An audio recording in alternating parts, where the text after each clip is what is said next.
Hello friends. बाबू अमृत राय रात भर करवटें बदलते रहे। जो जो उन्होंने अपने नए इरादों और नई उमंगों पर विचार किया, त्यों त्यों उनका दिल और भी दृढ़ होता गया और भोर होते होते देशभक्ति का जोश उनके दिल में लहरें मारने लगा। पहले कुछ देर तक प्रेमा से नाता टूट जाने की चिंता इस लहर पर बांध का काम करती रही, मगर अंत में लहरें ऐसी उठी कि वो बांध टूट गया। सुबह होते ही मुंह हाथ धो, कपड़े पहन और बाइसिकल पर सवार होकर अपने दोस्तों की तरफ चले। पहले पहल mister Gulzari Lal BA LLB के यहाँ पहुँचे। यह वकील साहब बड़े उपकारी मनुष्य थे और सामाजिक सुधार का बड़ा पक्ष करते हैं। उन्होंने जब अमृत राय के इरादे और उनके पूरे होने की कल्पनाएं सुनी तो बहुत खुश हुए और बोले, आप मेरी ओर से निश्चिंत रहिए और मुझे अपना सच्चा हितैषी समझिए। मुझे बहुत हर्ष हुआ कि हमारे देश में, हमारे शहर में आप जैसे योग्य पुरुष ने इस भारी बोझ को अपने सार लिया। आप जो काम चाहे मुझे सौंप दीजिए, मैं उसको अवश्य पूरा करूंगा और उसमें अपनी बड़ाई समझूंगा। अमृत राय वकील साहब की बातों पर लट्टू हो गए। उन्होंने सच्चे दिल से उनको धन्यवाद दिया और कहा कि मैं इस शहर में एक सामाजिक सुधार की सभा स्थापित करना चाहता हूँ। वकील साहब इस बात पर उछल पड़े और कहा कि आप मुझे उस सभा का सदस्य और हितचिंतक समझे, मैं उसकी मदद दिलोजान से करूंगा।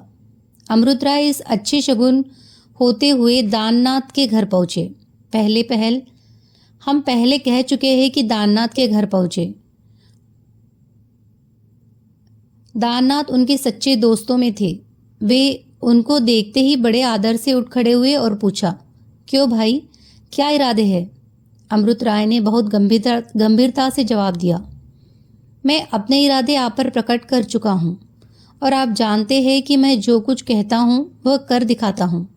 बस आपके पास केवल इतना पूछने के लिए आया हूँ कि आप इस शुभ कार्य में मेरी कुछ मदद करेंगे या नहीं।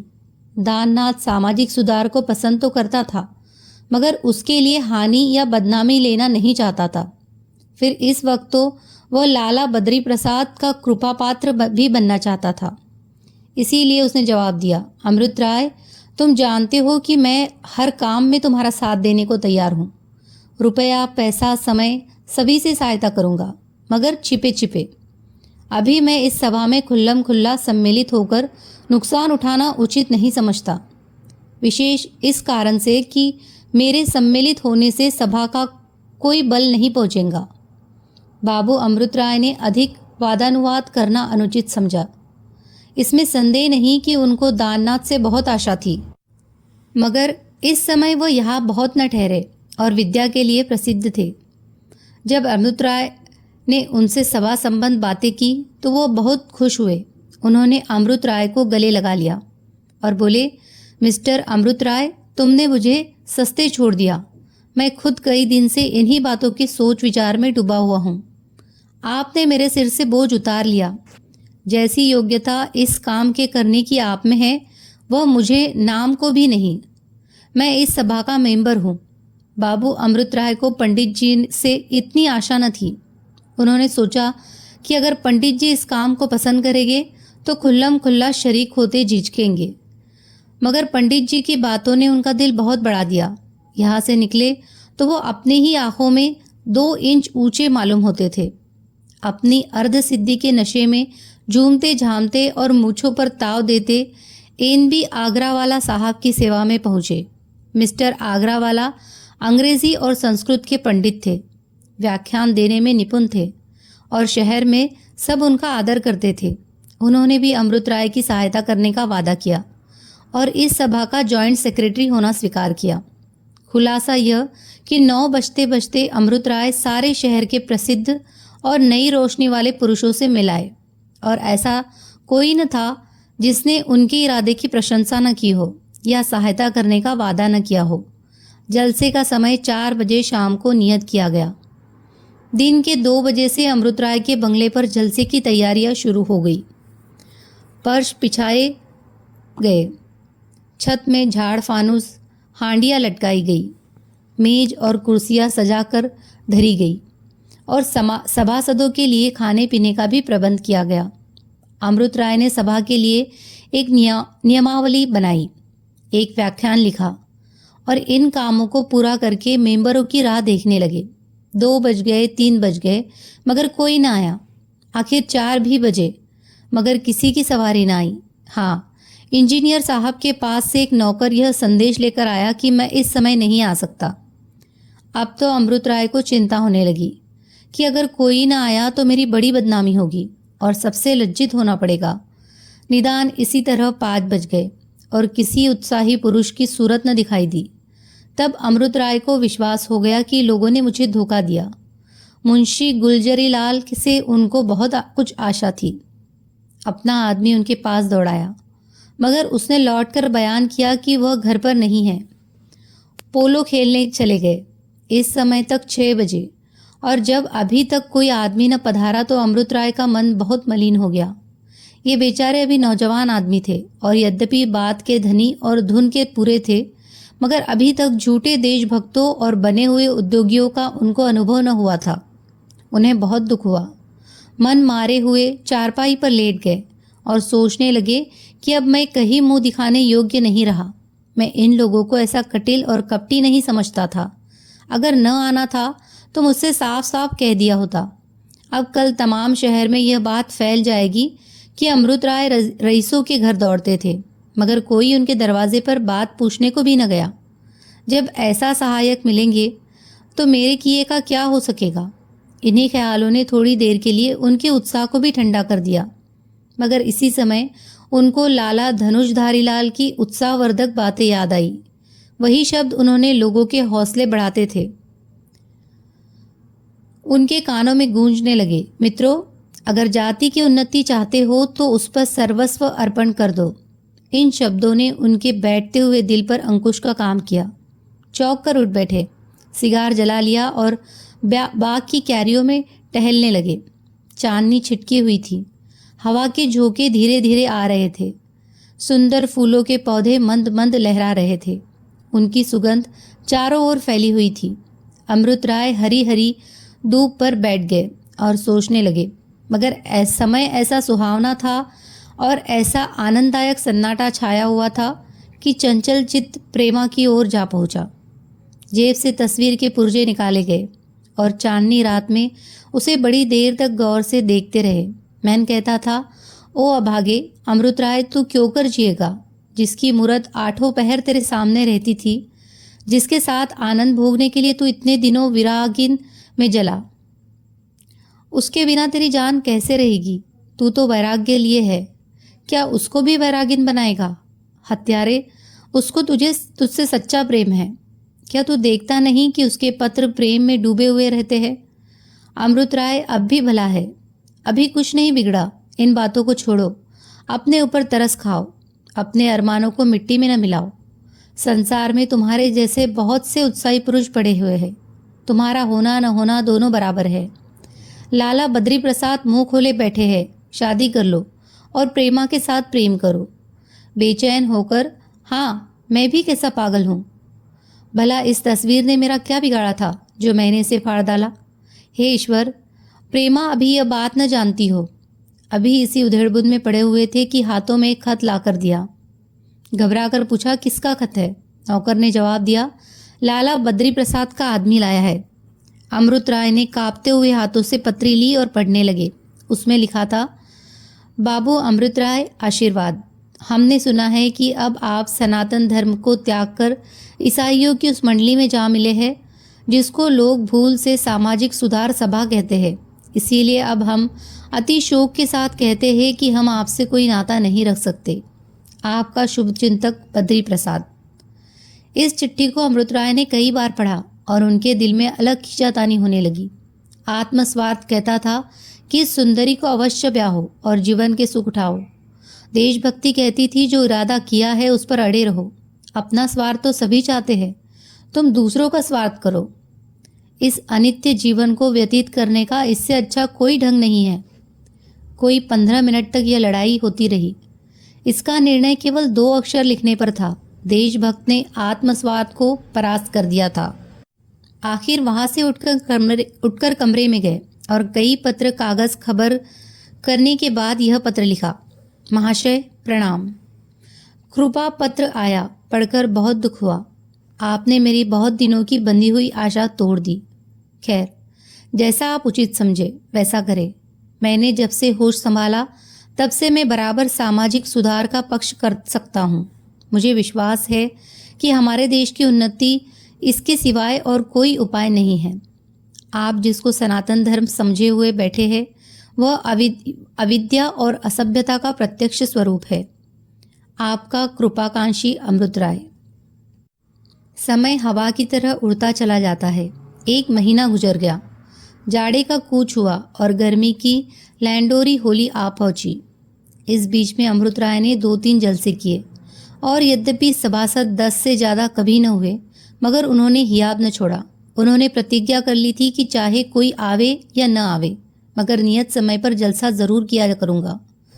इसके उपरांत उन्होंने देहातों में जा जाकर सरल सरल भाषाओं में व्याख्यान देना शुरू किया और समाचार पत्रों में सामाजिक सुधार पर अच्छे अच्छे लेख भी लिखे। इनको तो इसके सिवाय कोई काम न था। उधर बेचारी प्रेमा का हाल बहुत बेहाल हो रहा था। जिस दिन उसे उसकी आखिरी चिट्ठी पहुंची थी उसी दिन से उसकी रोगियों की सी दशा हो गई थी।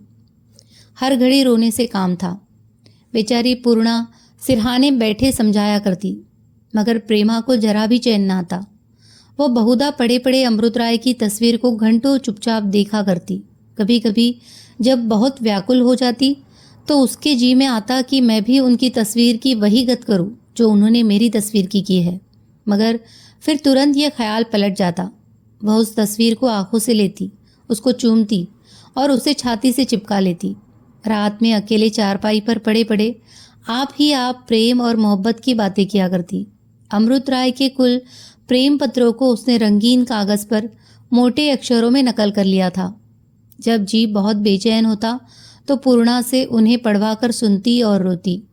भावच के पास तो वह पहले भी बहुत कम बैठती थी, मगर अब माँ से भी कुछ खिंची रहती, क्योंकि वह बेटी की दशा देख देख कुटती और अमृत राय को इसका कारण समझकर कोसती। प्रेमा से यह कठोर वचन न सुने जाते। वह खुद अमृत राय का जिक्र बहुत कम करती। हाँ, अब पूर्णा या कोई और दूसरी सहेली उनकी बात चलाती तो उसको खूब कान लगाकर सुनती। प्रेमा एक ही मास में गलकर काटा हो गई। हाय, अब उसको अपने जीवन की कोई आशा न थी। घर के लोग उसकी दवा दारू में रुपया ठीकरी की तरफ फूंक रहे थे, मगर उसको कुछ फायदा न होता। कई बार लाला बद्री प्रसाद जी के जी में आता कि यह बात आई कि इसे अमृत राय से ब्याह दो, मगर फिर भाई बहन के डर से हियाब न पड़ता। प्रेमा के साथ बेचारी पूर्णा भी रोगिणी बनी हुई थी। आखिर होली का दिन आया। शहर में चारों ओर अबीर और गुलाल उड़ने लगा।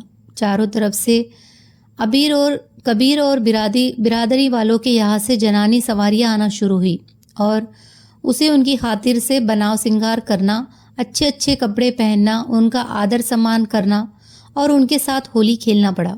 वह हंसने बोलने और मन को दूसरी बातों में लगाने के लिए बहुत कोशिश करती रही, मगर कुछ बस न चला। रोज अकेले में बैठकर रोया करती थी, जिससे कुछ तस्कीन हो जाती, मगर आज शर्म के मारे रो भी न सकती थी।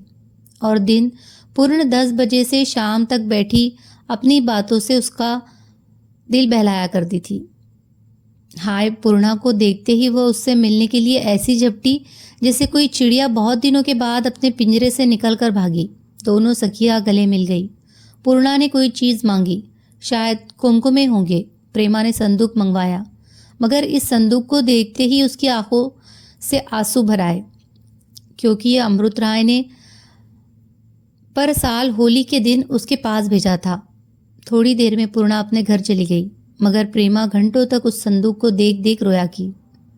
पूर्णा का मकान पड़ोस ही में था। उसके पति पंडित बसंत कुमार बहुत सीधे मगर शौकीन और प्रेमी आदमी थे। वे हर बात स्त्री की इच्छानुसार करते।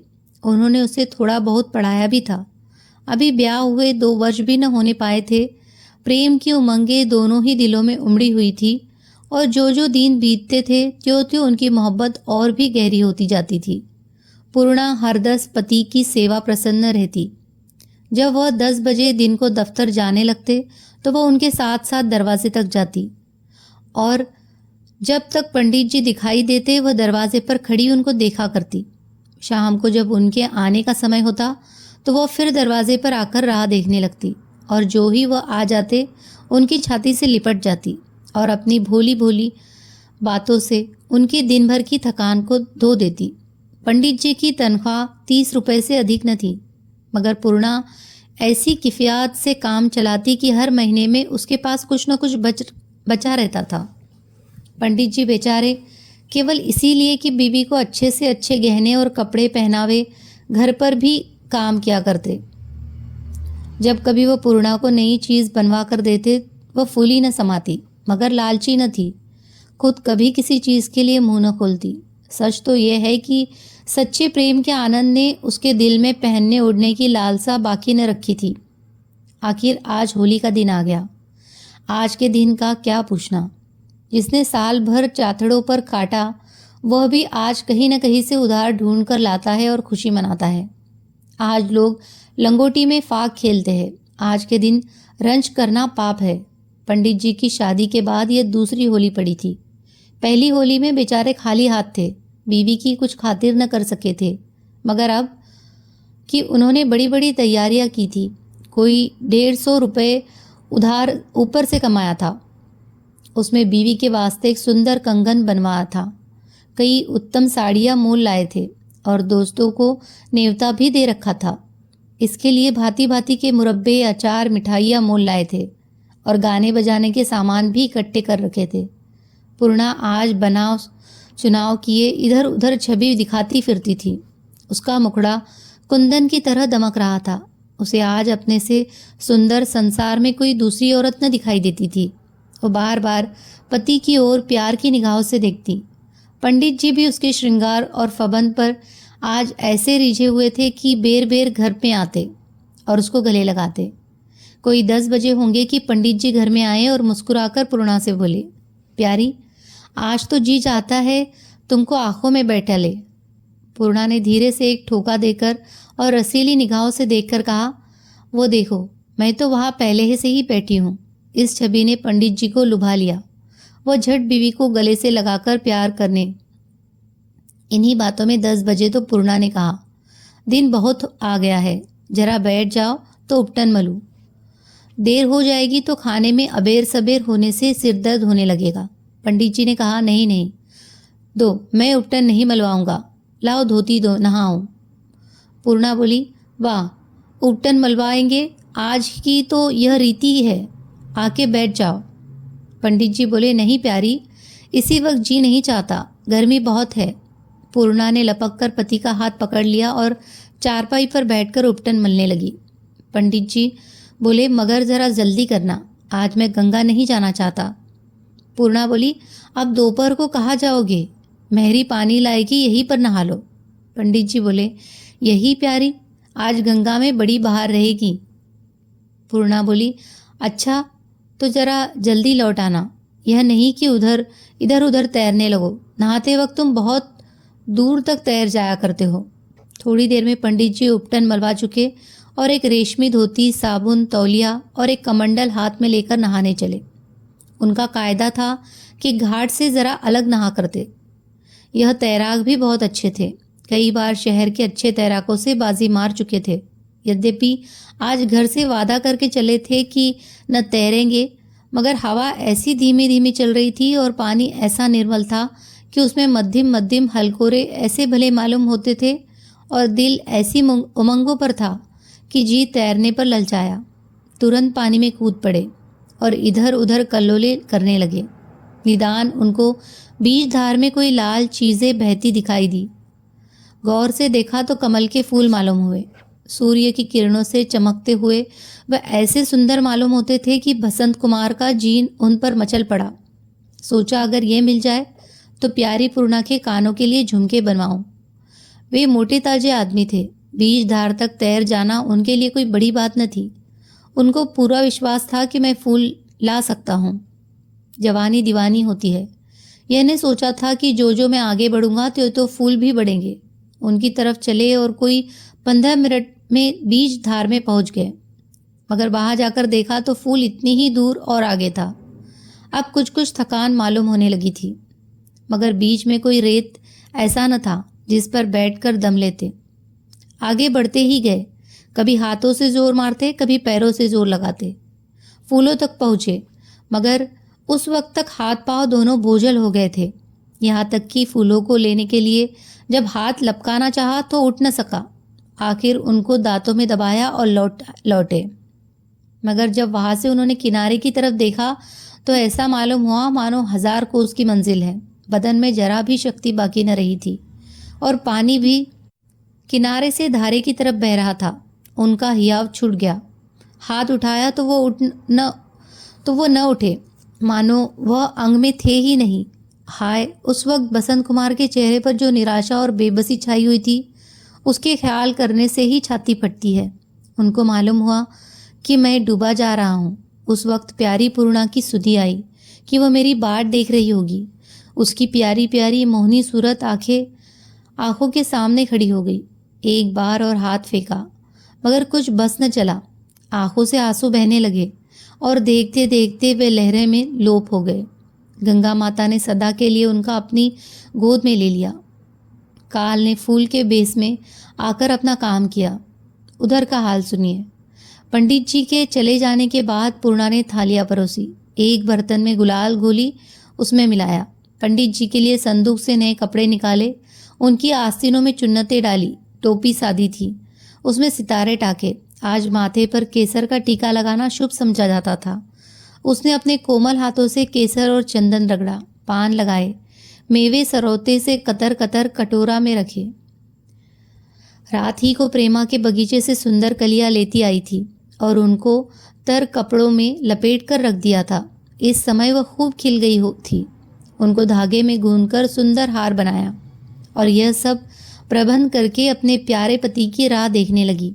अब पंडित जी को नहाकर आ जाना चाहिए था, मगर नहीं, अभी कुछ देर नहीं हुई, आते ही होंगे। यही सोचकर पूर्णा ने 10 मिनट और उनका रास्ता देखा। अब कुछ कुछ चिंता होने लगी। क्या करने लगे? धूप कड़ी हो रही है, लौटने पर नहाया बेनहाया एक हो जाएगा। कदाचित यार दोस्तों से बातें करने लगे। नहीं, मैं उनको खूब जानती हूँ। नदी नहाने जाते हैं तो तैरने की सूझती है। आज भी तैर रहे होंगे।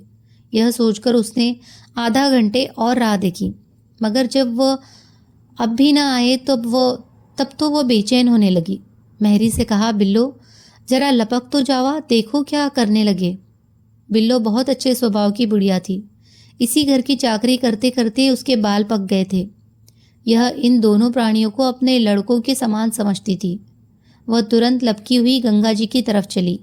वहां जाकर क्या देखती है कि किनारे पर 2-3 मल्लाह जमा है। पंडित जी की धोती, तौलिया, साबुन, कमंडल सब किनारे पर धरे हुए हैं। ये देखते ही उसके पैर मन के भारी हो गए। दिल धड़ धड़ करने लगा और कलेजा मुंह को आने लगा। या नारायण, यह क्या गजब हो गया। बदहवास घबराई हुई नजदीक पहुंची तो एक मल्ला ने कहा, काहे बिल्लो, तुम्हारे पंडित नहाए आवा रहेन। बिल्लो क्या जवाब देती। उसका गला रूंध गया, आंखों से आंसू बहने लगे, सिर पीटने लगी। मल्लाहों ने समझाया कि अब रोए पीटे का होता है। उनकी चीज वस्तु ले और घर का जाओ, बेचारे बड़े भले मनई रहेन। बिल्लो ने पंडित जी की चीजें ली और रोते पीटते घर की तरफ चली। जो वह मकान के निकट आती त्यों उसके कदम पीछे को हटे आते थे। हाय नारायण, पूर्णा को यह समाचार कैसे सुनाऊंगी। वो बेचारी 16 सिंगार किए पति की राह देख रही है। यह खबर सुनकर उसकी क्या गत होगी। इस धक्के से उसकी तो छाती फट जाएगी। इन्हीं विचारों में डूबी हुई बिल्लो ने रोते हुए घर में कदम रखा। तमाम चीजें जमीन पर पटक दी और छाती पर धोत्तड़ मार हाय हाय करने लगी। बेचारी पूर्णा इस वक्त आईना देख रही थी।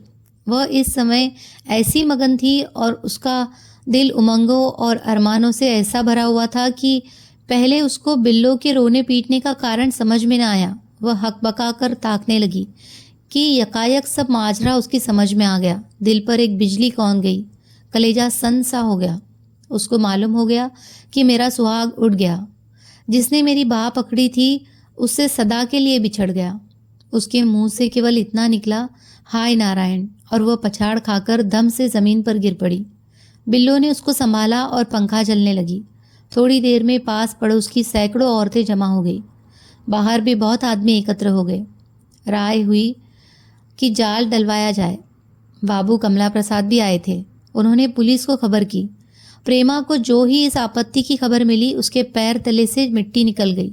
चटपट ओढ़कर घबराई हुई कोठे से उतरी और गिरती पड़ती पूर्णा के घर की तरफ चली।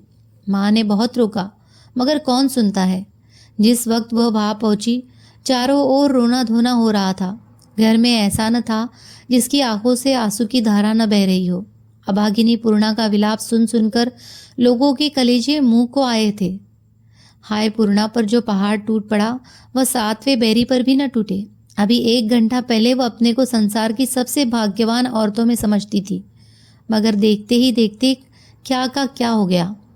अब उसका सा अभागा कौन होगा। बेचारी समझाने बुझाने से जरा चुप हो जाती, मगर जो ही पति की किसी बात की सुधि आती तो त्यों ही फिर दिल उमड़ आता और नयनों से नीर की झड़ी लग जाती। चित्त व्याकुल हो जाता और रोम रोम से पसीना बहने लगता। हाय, क्या 1-2 बात याद करने की थी। उसने 2 वर्ष तक अपने प्रेम का आनंद लूटा था। उसकी एक एक बात, उसका हंसना, उसका प्यार की निगाहों से देखना उसको याद आता था। आज उसने चलते चलते कहा था, प्यारी पूर्णा, जी चाहता है तुझे आंखों में बिठा लूं। अफसोस है अब कौन प्यार करेगा। अब किसकी पुतलियों में बैठूंगी, कौन कलेजे में बैठाएगा। उस रेशमी धोती और तौलियों पर दृष्टि पड़ी तो जोर से चीख उठी और दोनों हाथों से छाती पीटने लगी। निदान प्रेमा को देखा तो झपट कर उठी और उसके गले से लिपट कर ऐसी फूट फूट कर रोई कि भीतर तो भीतर, बाहर मुंशी बद्री प्रसाद, बाबू कमला प्रसाद और दूसरे लोग आंखों से रुमाल लिए बेइख्तियार रो रहे थे। बेचारी प्रेमा के लिए महीने से खाना पीना दुर्लभ हो रहा था। विरहानल में जलते जलते वह ऐसी दुर्बल हो गई थी कि उसके मुंह से रोने की आवाज़ तक न निकलती थी। हिचकियाँ बंधी हुई थी और आंखों से मोती के दाने टपक रहे थे। पहले वह समझती थी कि सारे संसार में मैं ही एक अभागिन हूँ, मगर इस समय वह अपना दुख भूल गई और बड़ी मुश्किल से दिल को थाम कर बोली, प्यारी सखी, यह क्या गजब हो गया। प्यारी सखी ने इसके जवाब में अपना माथा ठोका और आसमान की ओर देखा, मगर मुंह से कुछ न बोल सकी। इस दुखियारी अबला का दुख बहुत ही करुणा योग्य था। उसकी जिंदगी का बेड़ा लगाने वाला कोई न था। उसके मैके में सिर्फ एक बूढ़े बाप से नाता था और वह बेचारा भी आजकल का मेहमान हो रहा था। ससुराल में जिससे अपनापा था वह परलोक सिधारा। न सास न ससुर, न अपने न पराए, कोई चुल्लू भर पानी देने वाला दिखाई न देता था। घर में इतनी जथा जुक्ति भी न थी कि 1-2 साल के गुजारे भर हो जाती। बेचारी पंडित जी को अभी नौकरी ही करते कितने दिन हुए थे कि रुपया जमा कर लेते। जो कमाया वह खाया। पूर्णा को वह बातें नहीं सूझी थी। अभी उसको सोचने का अवकाश ही न मिला था। हाँ, बाहर मर्दाने में लोग आपस में इस विषय पर बातचीत कर रहे थे। 2-2.5 घंटे तक उस मकान में स्त्रियों का ठट्टा लगा रहा, मगर शाम होते होते सब अपने घरों को सिधारी। त्योहार का दिन था, ज़्यादा कैसे ठहरती। प्रेमा कुछ देर से मूर्छा पर मूर्छा आने लगी थी। लोग उसे पालकी पर उठाकर वहां से ले गए और दिया में बत्ती पड़ते पड़ते उस घर में सिवाय पूर्णा और बिल्लो के कोई और न था। हाय, यही वक्त था कि पंडित जी दफ्तर से आया करते। पूर्णा उस वक्त द्वारे पर खड़ी उनकी राह देखा करती और जो ही वह ड्योढ़ी में कदम रखते वो लपक कर उनके हाथों से छतरी ले लेती और उनके हाथ मुंह धोने और जलपान की सामग्री इकट्ठा करती। जब तक वह मिष्टान इत्यादि खाते, वह पान के बीड़े लगाती। वह प्रेम रस का भूख दिन भर का थका मांदा स्त्री की इन खातिरदारियों से गदगद हो जाता। कहाँ वह प्रीति बढ़ाने वाले व्यवहार और कहाँ आज का सन्नाटा। सारा घर भाई भाई कर रहा था, दीवारें काटने को दौड़ती थी। ऐसा मालूम होता कि इसके बसने वाले उजड़ गए। बेचारी पूर्णा आंगन में बैठी हुई, उसके कलेजे में अब रोने का दम नहीं है और न आंखों से आंसू बहते हैं। हाँ, कोई दिल में बैठा खून चूस रहा है। वह शोक से मतवाली हो गई है। नहीं मालूम इस वक्त वह क्या सोच रही है। शायद अपने सिधारने वाले पिया से प्रेम की बातें कर रही है या उससे कर जोड़ के विनती कर रही है कि मुझे भी अपने पास बुला लो। हमको उस शोकातुरा का हाल लिखते ग्लानि होती है। हाय, वह उस समय पहचानी नहीं जाती। उसका चेहरा पीला पड़ गया है, होठों पर पपड़ी छाई हुई है, आंखें सूरज आई है, सिर के बाल खुलकर माथे पर बिखर गए हैं, रेशमी साड़ी फटकर तार तार हो गई है, बदन पर गहने का नाम भी नहीं है, चूड़ियाँ टूटकर चकनाचूर हो गई है, लंबी लंबी सांसें आ रही है। वह चिंता, उदासी और शोक का प्रत्यक्ष स्वरूप मालूम होती है। इस वक्त कोई ऐसा नहीं है जो उसको तसल्ली दे। यह सब कुछ हो गया, मगर पूर्णा की आस अभी तक कुछ कुछ बंधी हुई है। उसके कान दरवाजे की तरफ लगे हुए हैं कि कहीं कोई उनके जीवित निकल आने की खबर लाता हो। सच है, वियोगियों की आस टूट जाने पर भी बंधी रहती है। शाम होते होते इस शोकदायक घटना की खबर सारे शहर में गूंज उठी। जो सुनता सिर धुनता। बाबू अमृत राय हवा खाकर वापस आ रहे थे कि रास्ते में पुलिस के आदमियों को एक लाश के साथ जाते देखा। बहुत से आदमियों की भीड़ लगी हुई थी। पहले तो वो समझे कि कोई खून का मुकदमा होगा, मगर जब दरियाफ्त किया तो सब हाल मालूम हो गया। पंडित जी की अचानक मृत्यु पर उनको बहुत रंज हुआ। वह बसंत कुमार को भली भांति जानते थे। उन्हीं की सिफारिश से पंडित जी दफ्तर में वह जगह मिली थी। बाबू साहब लाश के साथ साथ थाने पर पहुंचे। डॉक्टर पहले से ही आया हुआ था। जब उसकी जांच के निमित्त लाश खोली गई तो जितने लोग खड़े थे सबके रोंगटे खड़े हो गए और कई आदमियों की आंखों से आंसू निकल आए। लाश फूल गई थी, मगर मुखड़ा जो का त्यों था और कमल के सुंदर फूल होठों के बीच दांतों तले दबे हुए थे। हाय, ये वही फूल थे जिन्होंने काल बनकर उनको डसा था। जब लाश की जांच हो चुकी तब अमृत राय ने डॉक्टर साहब से लाश के जलाने की आज्ञा मांगी, जो उनके सहज ही में मिल गई। इसके बाद वह अपने मकान पर आए, कपड़े बदले और बाइसिकल पर सवार होकर पूर्णा के मकान पर पहुंचे। देखा तो चौतरफ सन्नाटा छाया हुआ था। हर तरफ से सियापा बरस रहा है। यही समय पंडित जी के दफ्तर से आने का है। पूर्णा रोज इसी वक्त उनके जूते की आवाज़ सुनने की आदी हो रही थी। इस वक्त जो ही उसने पैरों की चाप सुनी, वो बिजली की तरह दरवाजे की तरफ दौड़ी, मगर जो ही दरवाजे पर आई और अपने पति की जगह पर बाबू अमृत राय को खड़े पाया तो ठिठक गई, शर्म से सिर झुका लिया और निराश होकर उल्टे पांव वापस हुई। मुसीबत के समय पर किसी दुख पूछने वालों की सूरत आंखों के लिए बहाना हो जाती है। बाबू अमृत राय 1 महीने में 2-3 बार अवश्य आया करते थे और पंडित जी पर बहुत विश्वास रखते थे। इस वक्त उनके आने से पूर्णा के दिल पर एक ताज़ा सदमा पहुंचा। दिल फिर उमड़ आया और ऐसा फूट फूट कर रोई कि बाबू अमृत राय, जो मोम की तरह नर्म दिल रखते थे, बड़ी देर तक चुपचाप खड़े बिसुरा किए। जब जरा जी ठिकाने हुआ तो उन्होंने महिर को बुलाकर बहुत कुछ दिलासा दिया और दहलीज में खड़े होकर पूर्णा को भी समझाया और उसको हर तरह की मदद देने का वादा करके चिराग जलते जलते अपने घर की तरफ रवाना हुए। उसी वक्त प्रेमा अपनी मेहताबी पर हवा खाने निकली थी। उसकी आंखें पूर्णा के दरवाजे की तरफ लगी हुई थी। निदान उसने किसी को बाइसिकल पर सवार उधर से निकलते देखा। गौर से देखा तो पहचान गई और चौंक कर बोली, अरे यह तो अमृत राय है।